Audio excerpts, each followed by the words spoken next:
Hello friend, my name is Kishan Sahu. मैं एक बार फिर से आपका स्वागत करता हूं मेरे यूट्यूब चैनल नर्सिंग एरा पर। पिछली क्लास में हमने बात की थी ब्लड कलेक्शन ट्यूब की, और आज मैं आप लोगों के लिए एक नया टॉपिक लेकर आया हूं, पोजीशन। इसमें से पिछले एग्ज़ाम में काफ़ी क्वेश्चन पूछे गए हैं और आने वाले एग्ज़ाम में भी काफ़ी क्वेश्चन पूछे जाएंगे।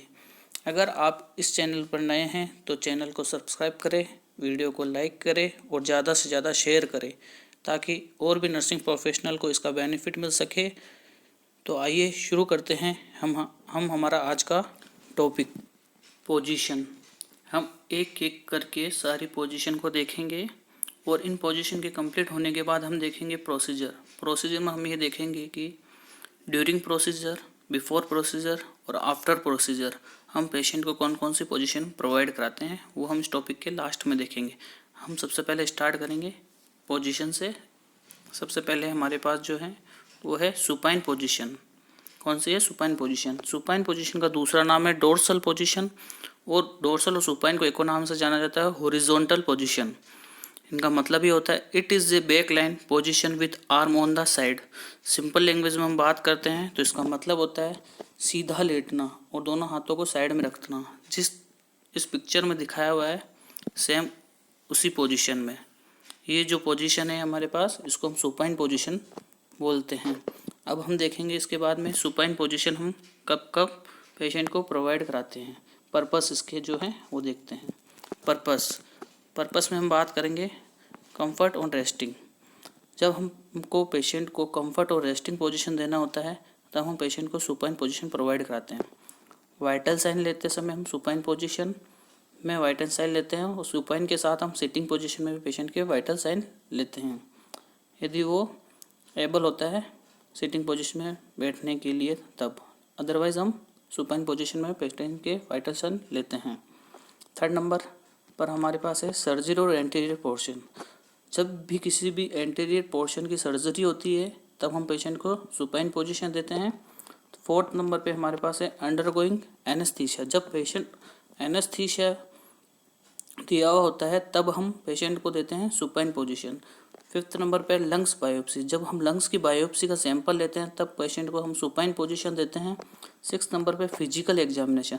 जब भी कभी हम पेशेंट का फिजिकल एग्जामिनेशन करते हैं एंटीरियर थोरैक्स, हार्ट और एब्डोमेन का, तब हम पेशेंट को कौन सी पोजीशन देते हैं? Supine position. नेक्स्ट है हमारे पास मेल कैथेटराइजेशन। ये एक इम्पोर्टेंट क्वेश्चन है, एग्ज़ाम में काफ़ी बार पूछा गया है और आने वाले एग्ज़ाम में भी पूछा जाएगा। क्वेश्चन बनता है कि मेल कैथेटराइजेशन करते समय पेशेंट को कौन सी पोजीशन दी जाती है। तो जब मेल पेशेंट का हम कैथेटराइजेशन करेंगे तब हमें सुपाइन पोजीशन देनी होती है, क्योंकि मेल और फीमेल पेशेंट के अंदर कैथेटराइजेशन करते समय अलग अलग पोजीशन दी जाती है। इसलिए मेल के अंदर जब आंसर बनेगा कैथेटराइजेशन के टाइम तो सुपाइन पोजीशन बनेगा, और फीमेल पेशेंट के लिए अलग आंसर बनेगा। वो भी हम बात करेंगे नेक्स्ट पोजीशन के अंदर। सेकंड नंबर पे जो हमारे पास पोजीशन है वो है dorsal recumbent. Dorsal recumbent position क्या है देखते हैं आइए। Patient line supine with knee flexed. Patient को सुपाइन लेटाना है, सीधा लेटाना है, फेस ऊपर की तरफ रखेंगे, इसका फेस ऊपर की तरफ रखेंगे और नी को फ्लेक्स्ड करेंगे। नी को यहाँ से फ्लेक्स्ड करेंगे, दोनों नीज को। इस पोजीशन को हम बोलेंगे डोर्सल रिकमेंडेड पोजीशन। अब हम इसके देखते हैं पर्पस। डोर्सल रिकमेंडेड पोजीशन हम कब कब पेशेंट को देंगे। पर्पस की हम बात करते हैं तो सबसे पहला हमारे पास जो है वो है physical examination of abdominal and genital area. Genital area से मतलब है रेक्टल और वजाइनल एग्जामिनेशन।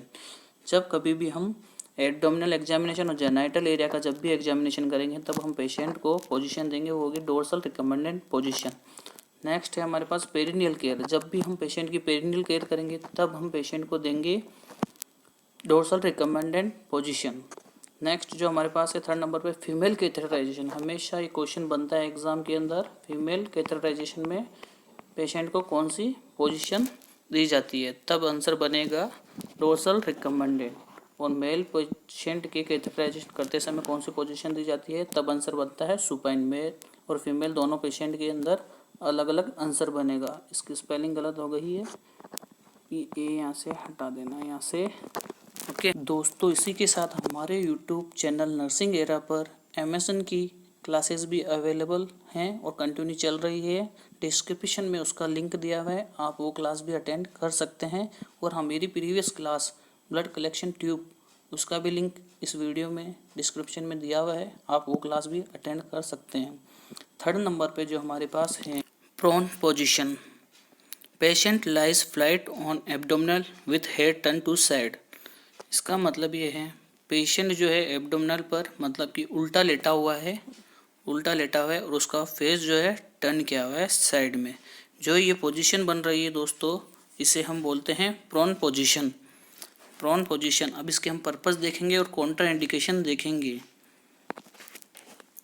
जो इसके पर्पस है उनकी बात करते हैं हम। फर्स्ट जो है to relieve pressure on back and coccyx. जो प्रेशर बैक और कॉकिक्स पर लग रहा है उससे हम रिलीव करने के लिए पेशेंट को प्रोन पोजीशन देते हैं। नेक्स्ट है न्यूरल ट्यूब डिफेक्ट। अगर किसी पेशेंट को न्यूरल ट्यूब डिफेक्ट है तब हम पेशेंट को पोजीशन वो देंगे जो है प्रोन पोजीशन। नेक्स्ट जो हमारे पास है थर्ड नंबर पर प्रिवेंट प्रेशर सोर। अगर किसी पेशेंट के बैक में कोई बेड सोर हो रहा है उसे प्रिवेंट करने के लिए हम पोजीशन देंगे जो होगी प्रोन पोजीशन। नेक्स्ट है हमारे पास फोर्थ नंबर पर examination treatment surgery of the back. किसी भी पेशेंट के बैक में कोई एग्जामिनेशन करना है, ट्रीटमेंट करना है, सर्जरी करना है, तब हम पेशेंट को देंगे प्रोन पोजीशन। नेक्स्ट हम इसके देखते हैं कॉन्ट्रा इंडिकेशन। ये पोजीशन कब कब होगी वो देखते हैं। सबसे पहले स्पाइनल कॉर्ड इंजरी। यदि किसी पेशेंट को स्पाइनल कॉर्ड की इंजरी हुई है तब हम पेशेंट को प्रोन पोजीशन नहीं देंगे। और किसी पेशेंट को हुआ है एब्डोमिनल सर्जरी तब भी हम ये पोजीशन उसको नहीं दे सकते हैं। फोर्थ नंबर पे हमारे पास है दोस्तों लेफ्ट लेटरल पोजीशन क्या होता है देखते हैं। Patient lies on left. जब पेशेंट लेफ्ट साइड में टर्न करके लेटा हुआ होगा लाइक दिस पिक्चर, इस पिक्चर में जैसा कि दिखाया हुआ है पेशेंट लेफ्ट साइड में लेटा हुआ है। लेफ्ट लेटरल पोजीशन और लेफ्ट लेटरल रिकम्बेंडेंट पोजीशन के नाम से भी जाना जाता है। हम इसके पर्पस देखेंगे कि ये पोजीशन हम कौन कौन सी कंडीशन में देंगे। तो आइए देखते हैं इसके पर्पस जो है। सबसे पहला है एनीमा। एग्ज़ाम में क्वेश्चन बनता है पेशेंट को एनीमा एडमिनिस्ट्रेशन करते समय पेशेंट को कौन सी पोजीशन दी जाएगी, तब आंसर बनता है लेफ्ट लेटरल पोजीशन। नेक्स्ट है रेक्टल सपोसिटरी। जब रेक्टल सपोसिटरी इंसर्ट करेंगे तब हम उसको लेफ्ट लेटरल पोजीशन देंगे पेशेंट को। रेक्टल एग्जामिनेशन करते समय लेफ्ट लेटरल पोजीशन देंगे। रेक्टल से जब टेम्परेचर लेंगे तब पेशेंट को हम लेफ्ट लेटरल और left lateral recommended position patient को जो है प्रोवाइड कराएंगे। फिफ्थ नंबर पे हमारे पास है सिम्स पोजीशन का दूसरा नाम है लेफ्ट लेटरल प्रोन पोजीशन। देखते हैं क्या होता है। The client lies on left side turn prone at lower leg extend upper leg flex at knee 45 to 90 degree. जो पेशेंट है वो लेफ्ट साइड में टर्न करके लेटेगा प्रोन पोजीशन में, और जो उसका लोअर लेग है वो एक्सटेंड होगा और नी जो है उसका फ्लेक्स्ड होगा 45 to 90 डिग्री, जैसा कि इस पूरे सेंटेंस में बोला गया है और इस पिक्चर में दिखाया गया है। जब ये पोजीशन पेशेंट को देते हैं उस पोजीशन को हम बोलते हैं सिम्स पोजीशन। इसके पर्पस हम देखते हैं अब एक एक करके। Rectal examination. जब हम पेशेंट का रेक्टल एग्जामिनेशन करेंगे तब हम पेशेंट को पोजीशन जो देंगे वो होगा सिम्स पोजीशन। नेक्स्ट है एनीमा एडमिनिस्ट्रेशन। जब हम पेशेंट को एनीमा एडमिनिस्ट्रेशन करते हैं तब हम पेशेंट को पोजीशन देते हैं सिम्स पोजीशन और लेफ्ट लेटरल पोजीशन। जब दोनों ऑप्शन क्वेश्चन के अंदर दिया होगा तब हम लेफ्ट लेटरल को फर्स्ट चूज़ करेंगे, सेकंड करेंगे सिम्स पोजीशन को। यदि लेफ्ट लेटरल नहीं दिया हो तो सिम्स पोजीशन दिया तो हम आंसर जो मानेंगे सिम्स पोजीशन इसका मानेंगे। थर्ड नंबर पे है टू प्रिवेंट एस्पिरेशन। जब पेशेंट एस्पिरेट कर जाता है, ये करने वाला होता है, हमें लगता है तब ऐसा, तब हम पेशेंट को जो पोजीशन देंगे वो देंगे सिम्स पोजीशन। सिक्स्थ नंबर पे हमारे पास है फाउलर पोजीशन। कौन सी पोजीशन? Fowler position. देखते हैं क्या होती है। Patient lies supine with head of the bed elevated up to 45 to 60 degree. Fowler typically 45 degree. इस पोजीशन के अंदर क्या होता है कि पेशेंट जो होता है सुपाइन लेटा हुआ होता है और जो हेड ऑफ द बेड जो होता है वो 45 डिग्री के एंगल पे किया हुआ होता है। उस पोजीशन को हम कहते हैं फाउलर पोजीशन। फाउलर पोजीशन के अंदर दो पोजीशन और बनती है, देखते हैं। फर्स्ट इसमें जो पोजीशन बनेगी एक और, वो होगा semi Fowler position. Semi Fowler को एक और नाम से जाना जाता है लो फाउलर पोजीशन। इसमें क्या होता है, head of the bed elevated 30 degree. जो फाउलर पोजीशन था उसमें हेड ऑफ द बेड जो एलिवेटेड था 45 डिग्री था, और जो सेमी फाउलर पोजीशन है उसके अंदर हेड ऑफ द बेड जो है 30 डिग्री एलिवेटेड रखेंगे। नेक्स्ट इसमें एक और पोजीशन बनती है फाउलर में ही, देखते हैं कौन सी। ये बनेगी high Fowler position. High Fowler position, इसमें क्या होता है, head of the bed elevated up to 90 degree. हम इस पोजीशन हाई फाउलर के अंदर हेड ऑफ द बेड जो है 90 डिग्री पर एलिवेटेड होगा। फाउलर में हमने बात की थी 45 डिग्री पे head of the bed elevated होता है। सेमी फाउलर में हमने बात की थी हेड ऑफ द बेड जो होता है 30 डिग्री एलिवेटेड होता है। हाई फाउलर के अंदर हेड ऑफ द बेड जो एलिवेटेड होगा 90 डिग्री होगा। हम इसके पर्पस देखते हैं। एक बार हम इस पोजीशन को इस डायग्राम से समझने की कोशिश करते हैं, उसके बाद हम इसके पर्पस देखेंगे। जब पेशेंट 0 डिग्री पर लेटा हुआ होता है तब जो पोजीशन बनेगी वो होगी सुपाइन। जब पेशेंट 30 डिग्री पे लेटा होगा मतलब सुपाइन पोजीशन में, और हेड ऑफ द बेड जो होगा 30 डिग्री पे होगा, तब वो बनेगी Sims Fowler semi Fowler position और लो फाउलर पोजीशन। जब पेशेंट 45 डिग्री के एंगल पे head of the bed elevated रख के सुपाइन पोजीशन में लेटेगा, तब जो पोजीशन बनेगी वो बनेगी फाउलर। और जब 90 degree head of the bed elevated होगा तब जो पोजीशन बनेगी वो बनेगी हाई फाउलर पोजीशन। अब हम इसके देखते हैं। In case of increase ICP, जब पेशेंट का आईसीपी इंक्रीज होगा तब हम पेशेंट को कौन सी पोजीशन देंगे। ये एग्जाम में काफ़ी बार क्वेश्चन बना हुआ है, पूछा गया और आगे भी पूछा जाएगा। तब इसका आंसर बनेगा low Fowler head of the bed 30 degree elevated. Second जो है to relieve tension of abdominal suture. Abdominal suture पे प्रेशर को रिड्यूस करने के लिए, कम करने के लिए हम उसे फाउलर पोजीशन देंगे। थर्ड एग्जाम में एक बार एक क्वेश्चन बनता है कि पेशेंट को ट्यूब फीडिंग करते समय हम कौन सी पोजीशन देंगे। तब क्वेश्चन का आंसर बनता है Fowler position. Head of the bed रखेंगे इसका 45 डिग्री, ताकि प्रिवेंट कर सके हम उसको एस्पिरेशन करने से। फोर्थ नंबर पे बनता है to promote lung expansion. Lung expansion कौन कौन से कंडीशन में प्रमोट करेंगे, अस्थमा की कंडीशन में, सीओपीडी की कंडीशन में, एम्फाइजीमा की कंडीशन में। फिफ्थ नंबर पे हमारे पास है नेजोगैस्ट्रिक ट्यूब इंट्यूबेशन। इस पे भी काफ़ी बार क्वेश्चन बना हुआ है कि नेजोगैस्ट्रिक ट्यूब जब हम पेशेंट के डालेंगे तब हम उसे कौन सी पोजीशन देंगे। तब उसका आंसर बनता है high Fowler position. Head of the bed 90 degree इसमें एलिवेटेड हम रखेंगे। सेवंथ नंबर पे जो हमारे पास पोजीशन है वो है कार्डियक और ऑर्थोपेनिक पोजीशन। कार्डियक पोजीशन और ऑर्थोपेनिक पोजीशन क्या होती है देखते हैं। Patient is sitting position lean forward on our bed table.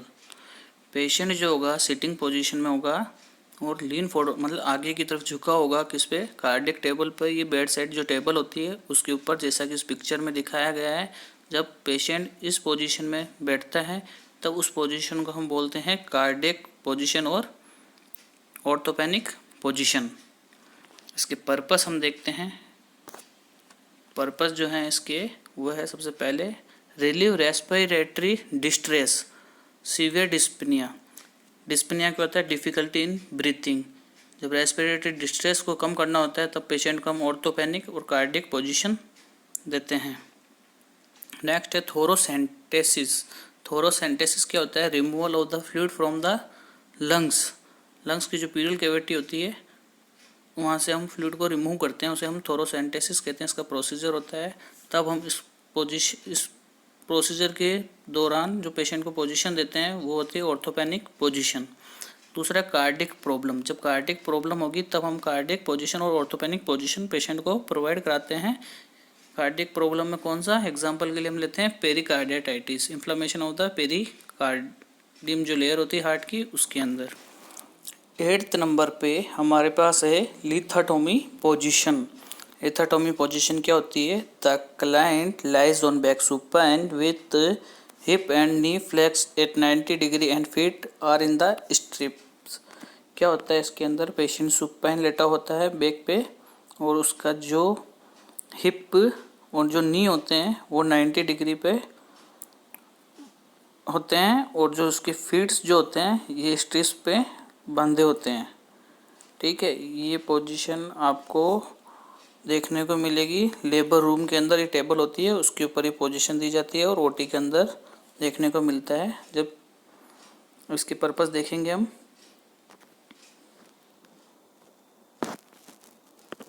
Purpose है इसका normal delivery and operative delivery.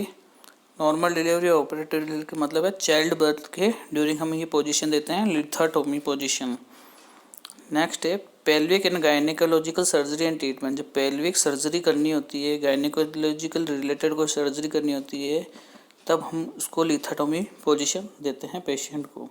Urinary से रिलेटेड कोई सर्जरी करनी होती है तब भी हम पेशेंट को देते हैं लिथोटोमी पोजीशन। 9th नंबर पे हमारे पास है नी चेस्ट पोजीशन और जिनोपेक्टल पोजीशन। इन दोनों पोजीशन को एक और नाम से जाना जाता है, मुस्लिम पैर पोजीशन के नाम से। इसमें क्या होता है देखते हैं। Patient lies prone on knee and chest. Patient जो होता है पोन पोजीशन में लेटा होगा, कहाँ पे? नी और चेस्ट के ऊपर, जैसा कि इस पिक्चर में दिखाया हुआ है। नी और चेस्ट पे पोन पोजीशन में लेटा होगा। ये जो पोजीशन बन रही है इसे हम बोलते हैं नी चेस्ट पोजीशन और मुस्लिम पैर पोजीशन और जिनोपेक्टल पोजीशन। इसके हम पर्पस देखेंगे। पर्पस जो है इसके, पहला है सिग्मोइड स्कोपी। सिग्मोइड स्कोपी क्या होता है? सिग्मोइड स्कोपी होता है सिग्मोइड कोलोन का टेस्ट। एक फ्लेक्सिबल ट्यूब जो होती है एनस के थ्रू एंटर की जाती है और सिग्मोइड कोलोन का जांच की जाती है, उसे हम सिग्मोइड स्कोपी कहते हैं। सेकंड है हमारे पास रेक्टल एंड वजाइनल एग्जामिनेशन के लिए। थर्ड है as a postpartum exercise abdominal muscles relax के लिए। फोर्थ है हमारे पास लंबर लेमिनेक्टोमी। ये वर्टिबल कॉलम की एक सर्जरी होती है, इसके अंदर हम इसको चेस्ट पोजीशन देते हैं किसको? पेशेंट को। 10th नंबर पे हमारे पास है रोज पोजीशन। कौन सी पोजीशन? रोज पोजीशन। रोज पोजीशन क्या होती है? Patient lies supine with hyper extension of neck. Patient जो होगा सुपाइन लेटा हुआ होगा और जो उसका नेक होगा ये वो हाइपर एक्सटेंशन किया हुआ होगा। जब ये पोजीशन बनती है तब हम उसे बोलते हैं रोज पोजीशन। रोज पोजीशन के पर्पस हम देखते हैं। पर्पस जो है रोज पोजीशन के वो है, पहला ड्यूरिंग टॉन्सिलेक्टोमी, एडिनोक्टोमी, वल्वोप्लास्टी। ये ओरल और थ्रोट की सारी सर्जरी जब भी हम करेंगे प्रोसीजर तब इसको रोज पोजीशन देंगे पेशेंट को। नेक जो है हाइपर एक्सटेंशन रखेंगे। 11th नंबर पे हमारे पास है टेंडलबर्ग पोजीशन। टेंडलबर्ग पोजीशन क्या होता है? The patient lies supine with head 30 degree to 40 degree lower than the feets. इसमें क्या होगा? पेशेंट जो है सुपाइन लेटा हुआ होगा, जो हेड होगा जो लोअर साइड में होगा 30 डिग्री टू 40 डिग्री। कहाँ से? फीट्स से। फीट्स जो होंगे इसके ऊपर की साइड होंगे, हेड जो है लोअर साइड में होंगे 30 डिग्री टू 40 डिग्री फीट्स से। ओके, ये जो कंडीशन बनेगी इसे हम बोलेंगे टेंडलबर्ग पोजीशन। टेंडलबर्ग पोजीशन के पर्पस हम देखते हैं। सबसे पहले इसका यूज़ जो होता है पेल्विक एग्जामिनेशन और सर्जरी के लिए। क्वेश्चन बना हुआ है पेल्विक सर्जरी करते समय हम पेशेंट को कौन सी पोजीशन दे देते हैं, तब आंसर बनेगा टेंडलबर्ग पोजीशन। सेकंड इस पे एक और है शॉक एंड हाइपोटेंशन। इस पे भी क्वेश्चन बना हुआ है।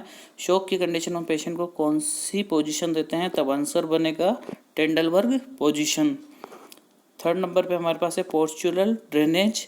फोर्थ पे है टू प्रमोट वीनस रिटर्न। एक और क्वेश्चन बनता है वीनस रिटर्न के लिए हम कौन सी पोजीशन देते हैं, तब आंसर बनेगा टेंडलबर्ग पोजीशन। अब देखते हैं कि टेंडलबर्ग पोजीशन जो है कॉन्ट्राइंडिकेशन कब कब होती है। सबसे पहले देखते हैं position do not give in case of increase ICP. जब इंक्रीज आईसीपी होगा तब हम लो फाउलर पोजीशन देंगे, हेड ऑफ द बेड रखेंगे 30 डिग्री। कभी भी टेंडलबर्ग पोजीशन नहीं देंगे। हेड और स्पाइनल इंजरी जब भी होगी तब हम इसको टेंडलबर्ग पोजीशन नहीं देंगे। ये कॉन्ट्राइंडिकेट होती है इन केस में। 12th नंबर पे जो हमारे पास है पोजीशन, उसका नाम है reverse Trendelenburg position. Reverse Trendelenburg position क्या होती है, आइए देखते हैं। Patient lies supine with head upper than the feets. इससे पहले जिस पोजीशन की बात की थी वो थी टेंडलबर्ग, उसमें हेड नीचे था और फीट्स जो थे ऊपर की तरफ थे। हेड फीट से लोअर थे कितने 30 डिग्री टू 40 डिग्री। और रिवर्स टेंडलबर्ग में क्या होगा कि जो हेड है वो अपर साइड में होगा और फीट्स जो होंगे नीचे की तरफ होंगे। ये हम कौन सी कंडीशन में पोजीशन देते हैं, ये पोजीशन हम देंगे GERD। GERD क्या होता है, गैस्ट्रो इसोफेजियल रिफ्लेक्स डिजीज जो होती है, उसके अंदर हम ये पोजीशन पेशेंट को देते हैं। आइए नेक्स्ट बात करते हैं हम प्रोसीजर की। प्रोसीजर जैसे कि मैंने स्टार्टिंग में आप लोगों को बताया था कि हम पोजीशन ख़त्म होने के बाद कुछ प्रोसीजर देखेंगे। प्रोसीजर में हम ये देखेंगे कि ड्यूरिंग प्रोसीजर और आफ्टर प्रोसीजर हम पेशेंट को कौन कौन सी पोजीशन देंगे। तो आइए स्टार्ट करते हैं 1 नंबर से। सबसे पहले हमारे पास है किडनी बायोप्सी। जब हम किडनी की बायोप्सी करेंगे तो ड्यूरिंग प्रोसीजर और बायोप्सी हम पेशेंट को पोजीशन जो देंगे वो होगी प्रोन पोजीशन, ठीक है। और आफ्टर प्रोसीजर हम उसे देंगे आफ्टर बायोप्सी सुपाइन पोजीशन, ठीक है। नेक्स्ट 2nd नंबर पे हमारे पास है लीवर बायोप्सी। जब भी हम लीवर की बायोप्सी करेंगे तो ड्यूरिंग प्रोसीजर सुपाइन पोजीशन देंगे और after procedure right lateral position patient को हम देंगे। ये सारे क्वेश्चन एग्ज़ाम में पूछे गए हैं और आने वाले एग्ज़ाम में पूछे जाएंगे। तो सारे प्रोसीजर एक एक करके हम देखते हैं। आइए नेक्स्ट देखते हैं। 3rd नंबर पे हमारे पास लंबर पंक्चर। लंबर पंक्चर में क्या होता है, सी शेप्ड पोजीशन पेशेंट को हम देंगे। Side line back knee flex chin toward the chest. Patient को साइड लाइन पोजिशन देंगे, बैक और नी को फ्लेक्स करेंगे, चिन को टूवर्ड करेंगे चेस्ट की ओर। कुल मिला के सी शेप की हमारे पास एक पोजीशन बनेगी पेशेंट की इस तरह से, ठीक है। ये कुछ इस तरह से बनेगी सी शेप की, ठीक है। ड्यूरिंग प्रोसीजर हम सी शेप पोजीशन देंगे और आफ्टर प्रोसीजर जो है सुपाइन पोजीशन देंगे 4 to 12 आवर्स तक। याद रखना एग्जाम में क्वेश्चन बनता है इस पे। 4th नंबर पे हमारे पास पैरासेंटेसिस, सेमी फाउलर पोजीशन और sitting upright with feet over the table. Semi Fowler position हम पैरासेंटेसिस में देंगे, sitting upright with feet over the table. Sitting position में टेबल के ऊपर पाँव को रखेंगे, ये पैरासेंटेसिस में पोजीशन देंगे। थोरोसेंटेसिस में भी हम देखेंगे, sitting at the edge of the bed feet over the table. Sitting patient को सिट करेंगे बेड के एंड के ऊपर और पाँव जो उसके टेबल के ऊपर रखेंगे। और आफ्टर प्रोसीजर हम साइड लाइन और अनअफेक्टेड साइड में उसको पोजीशन देंगे। अफेक्टेड जिस साइड से हमने थोरोसेंटेसिस किया है उसके अपोजिट साइड में हम उसको पोजीशन देंगे और बेड को जो है एलिवेटेड रखेंगे। नेक्स्ट बात करते हैं एयर एम्बोलिज्म। एयर एम्बोलिज्म में क्या होगा, left lateral with Trendelenburg position देंगे। क्वेश्चन बने हुए हैं सारे। Spinal cord injury. Spinal cord injury में हम log roll, do not turn और ट्वाइस द पेशेंट। पेशेंट को हम टर्न नहीं करेंगे, उसको मोड़ेंगे नहीं, घुमाएंगे नहीं। लॉग रोल से हम सुपाइन पोजीशन के अंदर उसको बेड पे शिफ्ट करते हैं। एक डिवाइस होती है लॉग रोल, ये ओके। नेक्स्ट हम बात करते हैं CVP, central Venus pressure. Normal central Venus pressure जो होता है 3 से 8 mmHg जो होता है नॉर्मल होता है। जब भी हम CVP मेज़र करेंगे पेशेंट का तो head of the bed 45 degree elevated रखेंगे और पेशेंट को रखेंगे किसमें, सुपाइन पोजीशन के अंदर। 9th नंबर पे हमारे पास है अपेंडेक्टोमी। अपेंडेक्टोमी में क्या होता है, right lateral semi Fowler position हम पेशेंट को देते हैं अपेंडेक्टोमी करने पे। नेक्स्ट है टॉन्सिलेक्टोमी। टॉन्सिलेक्टोमी में क्या होता है, ड्यूरिंग प्रोसीजर हमने बात की थी रोज पोजीशन देंगे, आफ्टर प्रोसीजर हम उसको प्रोन और साइडलाइन पोजीशन देंगे ताकि पेशेंट एस्पिरेट ना करे। 11th नंबर पे लेमिनेक्टोमी। लेमिनेक्टोमी नी चेस्ट पोजीशन, मुस्लिन पैर पोजीशन हम पेशेंट को देते हैं। कैटरेक्ट सर्जरी, जब कैटरेक्ट सर्जरी होगी उसके बाद हम पेशेंट को सेमी फाउलर पोजीशन देंगे। 13 नंबर पे साइनोटिक स्पेल। साइनोटिक स्पेल में हम नी चेस्ट पोजीशन पेशेंट को देते हैं। 14 नंबर पे ऑटो इम्यूनिक डिसरिफ्लेक्सिया, इसके अंदर हम हाई फाउलर पोजीशन जो है पेशेंट को देते हैं। 15 नंबर पे हमारे पास टेट्रालेजिया ऑफ फेलर, इसके अंदर हम स्क्विटिंग पोजीशन देते हैं। ये काफ़ी बार एग्जाम में पूछा गया सवाल है। ये सारे क्वेश्चन एग्जाम में बने हुए हैं और आगे भी बनेंगे इन्हीं पे क्वेश्चन। तो आपको अच्छे से इसको पढ़ना है। तो ख़त्म करते हैं आज का हमारा टॉपिक। मिलते हैं एक नए वीडियो में नए टॉपिक के साथ। और दोस्तों एक बात, यदि इस वीडियो की PDF से रिलेटेड आपको कोई जानकारी चाहिए तो डिस्क्रिप्शन में व्हाट्सएप नंबर दिया हुआ है, आप उस पर मैसेज करके उसके बारे में जानकारी ले सकते हैं। Thank you.